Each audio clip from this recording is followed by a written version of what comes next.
Hi, Tuesday afternoon, October 17th, 2023. Baseball is a numbers game. I'm focusing now on the best pitchers between 1870 and 2020, 150-year period, 15 decades, 10-year period. Who is the best pitcher in a 10-year period?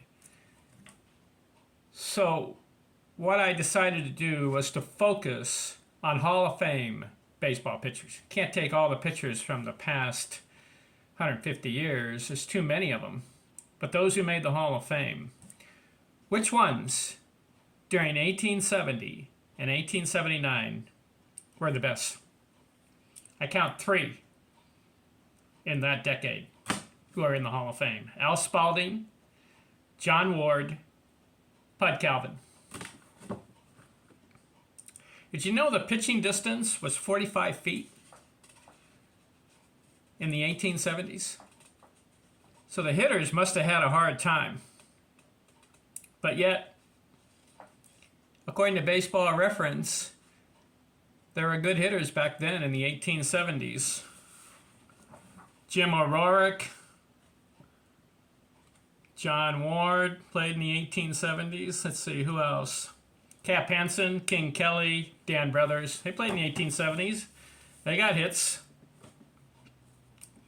In fact, in my video on best hitters between 1870 and 1879, Jim O'Rourke was the best. He got 730 hits during that decade. But how about pitchers? Who got the most wins? Who got the most innings? Who got the most strikeouts?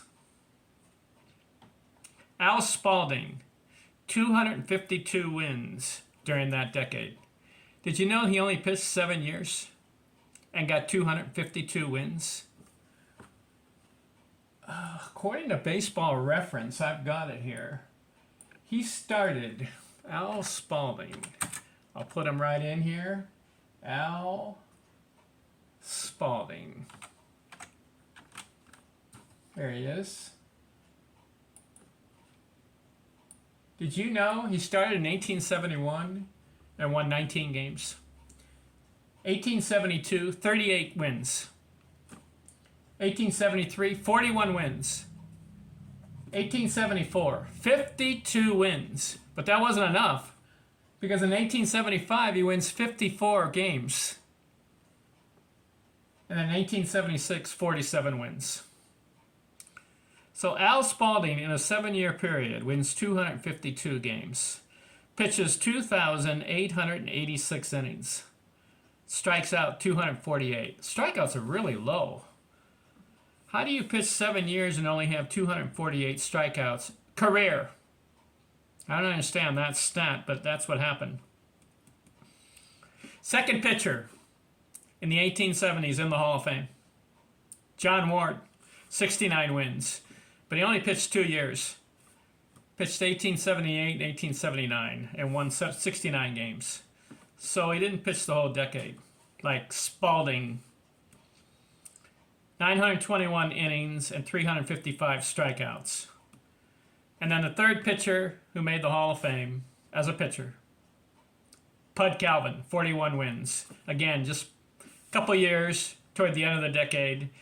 655 innings, 144 strikeouts. Those are the three pitchers in the 1870s.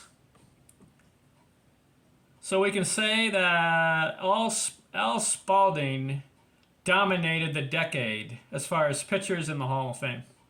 252 wins. In 7 years?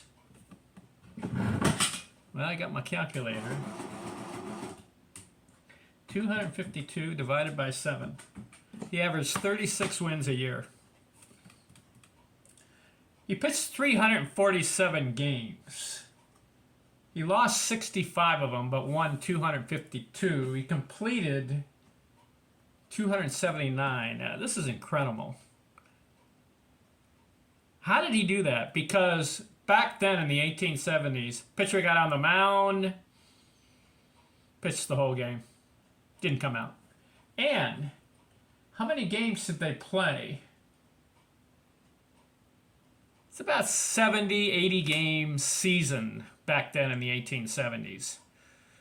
So let's say there's 80 game schedule. Al Spalding pitched in 72 of the 80 that one year. 72 games. So he's on the mound for every game. That's how he did it. Today's pitchers have a hard time winning 200 games because they need 10 to 20 years to do it. Some pitchers pitch 20 years and don't get 200 wins. Yet Al Spalding in 7 years, 252 wins. This guy was incredible. His winning percentage, 794. But, okay, the pitching distance was 45 feet. There were hitters. He had to get the hitters out, and he lost 65 games, so guys did make contact. But the majority of the time, he's winning the game, his team. So he was a quality pitcher, Al Spalding. You know, he gave up. At 26 years old, he stopped pitching. He went into a sporting goods business, Al Spalding.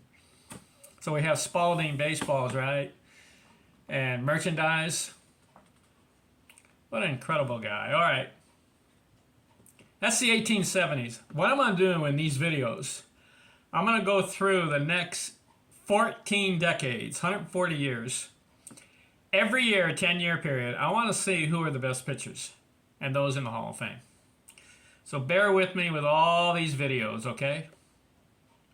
Next video, 1880, 1889. I count 8 guys in the Baseball Hall of Fame who pitched in that decade. Who had the most wins?